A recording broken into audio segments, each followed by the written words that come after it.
another delicious day here in the Let's Make Food from Food Kitchen. I've learned a few things since the last time I made beans, so I wanted to share it with you. I have 2 cups of, these are northern beans right here. You can use any white bean really, and 10 cups of room temperature water. Now, what I've always done in the past is just an overnight soak, which is sufficient. There's nothing wrong with that, but there's a better way. So, what I want to do is rinse my beans like I always have, right? You've got your 2 cups of beans. We're going to rinse them. We're going to make sure there's no little stones. We're going to take off any dirt and dust that's on these beans and get them clean. So we're going to soak them for 48 hours, and there's a couple of reasons. One is to reduce the phytic acid, and the second is to increase the phytase in them. We're going to go over that a little bit more, but I wanted to start this because it's going to take some time. Now, if you only have 12 hours, you only have 12 hours. If you're using canned beans, use canned beans. Not a problem. I always try to do things from scratch as much as I possibly can, within reason, of course, so that's what I'm going to do. Okay, beans are rinsed, and there's just one that I pulled out. It was looking kind of suspicious, so I just took it out. Anything that looks like a pebble, not a bean, take that out. And then after that, you're good. It's a quick rinse. And then I'm going to put them in this water. If you can only do an overnight soak, or maybe 24 hours, totally fine.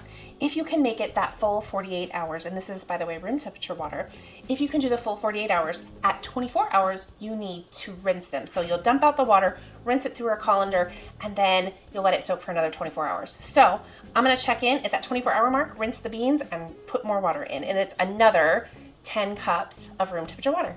All right, it has been about 24 hours. I am ready to do the rinse and water refresh on these. So all I'm gonna do is rinse it, and I've got my room temperature water. It's gonna be another 10 cups that I'm gonna put in here after I rinse them. So just a quick reminder that that needs to happen. If you're doing the 48-hour soak, you need to, about 24 hours later, drain and rinse your beans real quick, and then do a fresh batch of 10 cups of water and let them soak for another 24 hours-ish.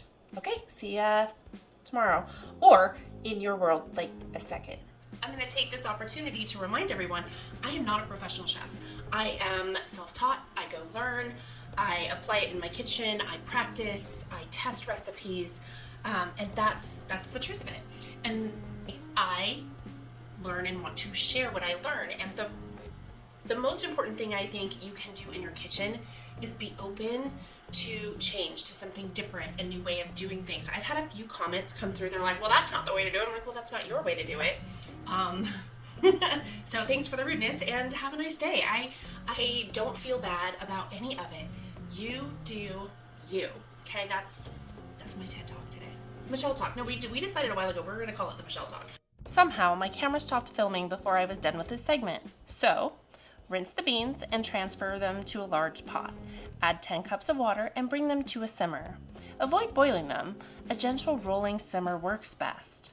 Continue simmering for 30 minutes or more. Check them for tenderness, and once they're done, drain the beans. Now they're ready for use.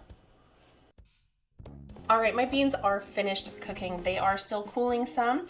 As you can see, some of them lose their skins, and you can skim those off before you drain them if you'd like. They are tender, but not mushy, which is perfect for what we want. You might notice I didn't add any salt to my beans. The reason I'm doing that is what I use them in might be different. So I could be doing a burrito with some of them. I could be doing soup with one of them. And so I prefer to add the salt when I cook the dish. That gives me more control over the content. You could add a little bit, but if you do, don't add it until the end. I mean, the very end. So your beans, you've checked them, they are tender, fully cooked. Add your salt at that point, stir it in, wait a couple of minutes, and then check your salt content before you drain them. That's when the appropriate time to add the beans are. I hope you found this video helpful in cooking beans. If there's something you'd like to learn how to make, tell me what it is down below in the comments. From my kitchen to yours, let's make food from food. That's one boy puppy.